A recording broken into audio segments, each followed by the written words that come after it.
истинный в огне. Кто читает свои сны, поклоняюсь темноте. I'm not normally one to get emotional over games, but a recent incident has got me thinking that perhaps I should try. A while back, while searching through pawn shops for some interesting looking bootlegs or pirated games, I came across a rather funny looking cartridge simply labeled Pokemon Mystery Dungeon. Now the first thing going through my mind is why the hell a pawn shop would pay any amount of money for a shit looking cartridge, but then pawn shops would probably buy organs if they could get their hands on them. The cartridge itself intrigued me though. It was a regular GBA cartridge aside from the paper label and some minor scratches. I've always been interested in things like Creepy Black and Lost Silver, so I honestly thought that perhaps this could be some creepy unknown Pokemon game with a ghost in it or something. I bought the crappy cartridge and returned home, grabbing my DS and shoving it into the slot. My hopes were high and getting higher as a badly glitched title screen popped up for me. This thing was already promising enough with the weird label, but now the unintelligible mess of a title screen made it even better. From what I could see, it was the Strangled Red Rescue Team game, but the colors of the screen were off, probably because the previous owner didn't take care of it at all.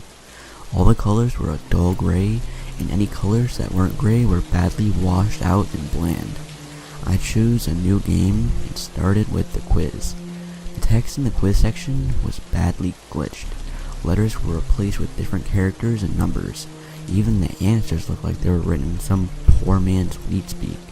I just answered the questions at random until I eventually reached the "Are you a boy or girl?" type question, or at least it seemed like that. There were only two choices, and their respective symbols were in the text. I chose boy, and wondered what kind of Pokemon I'd get from the mess of questions I just answered.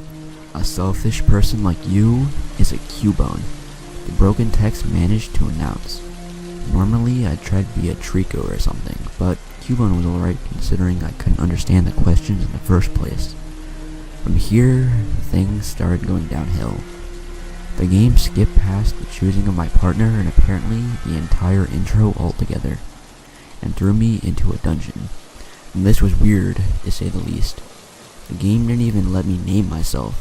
The dungeon was as badly broken as the rest of the game. Pieces of sprite work and walls were littering the place, and the enemy Pokemon were clipping into the pieces of wall and map all over. Naturally, being the cheap prick I am, I snuck up on them and took them out for EXP.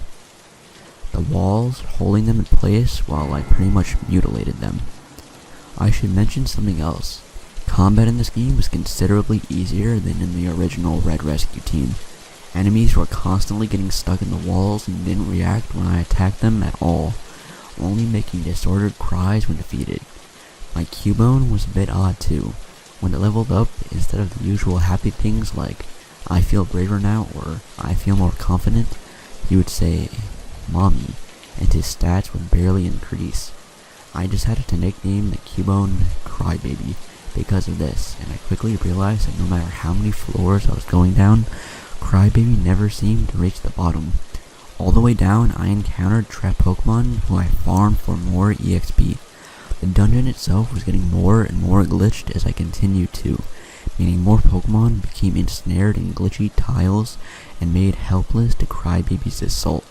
I managed to get Crybaby to level 6 before the entire dungeon suddenly changed. The floors and walls were gray.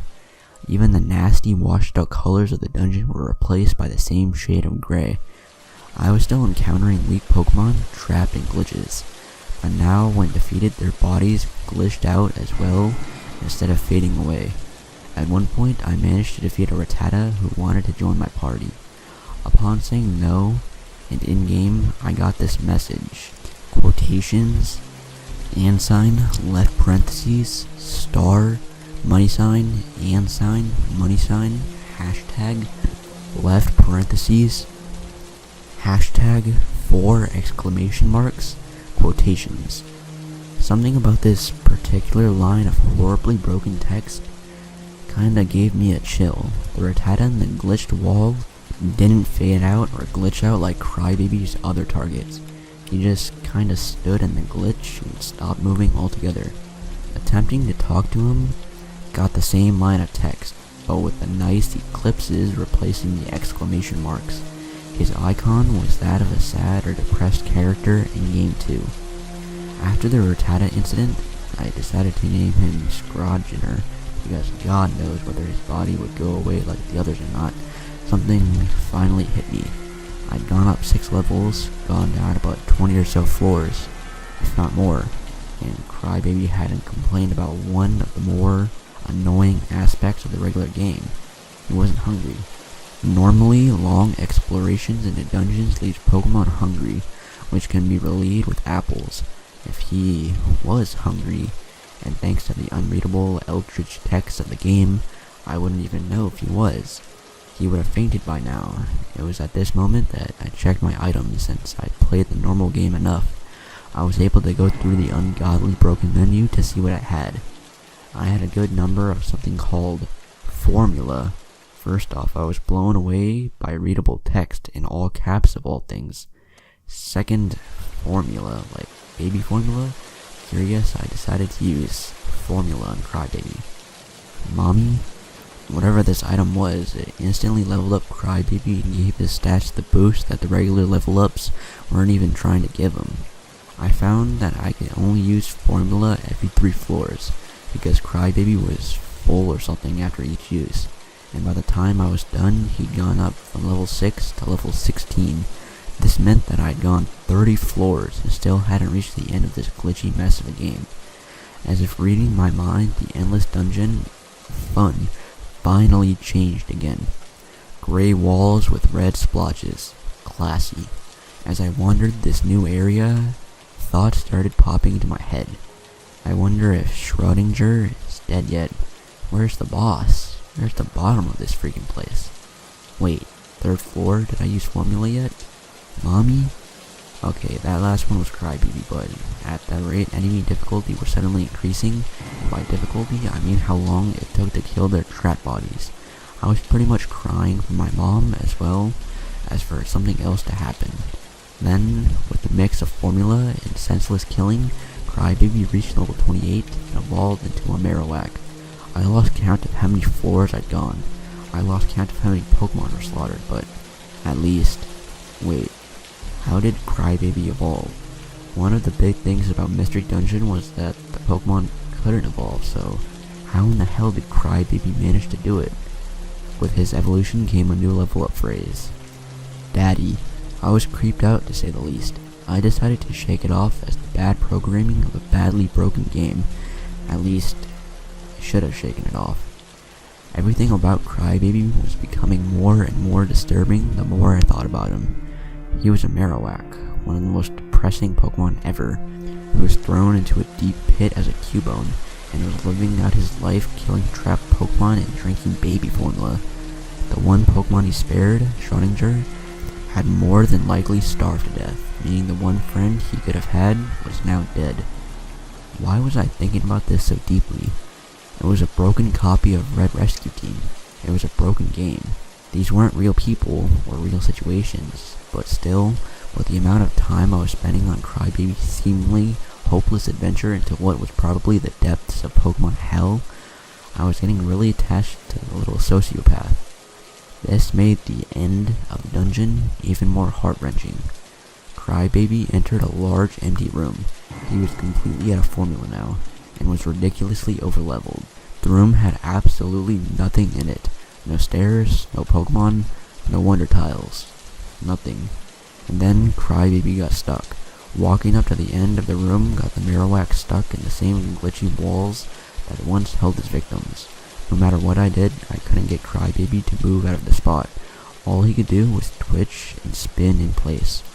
When Crybaby was trapped, the room flooded with enemy Pokemon that Crybaby had killed during his adventure. All I could do was hold B. The Pokemon surrounded Crybaby and whittled away at his health. Sometimes broken text would pop up with empty icons. Sometimes Crybaby let out the death wails of previous Pokemon he killed for experience points. But the end result was the same. Crybaby's health hit 0. and the screen faded to black instead of warping Crybaby away. My DS then shut off on its own, making me jump and shaking me out of whatever dazed state it had put me in while playing.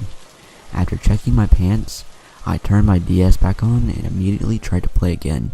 If that was a game over and I didn't save the entire time, I could just restart, right? When the game turned on, the screen was just black.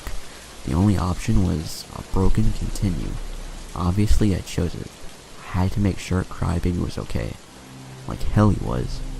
Continuing the game, I was given back control of Crybaby, who was now a nasty gray like the backgrounds of the hell he wandered for those few hours.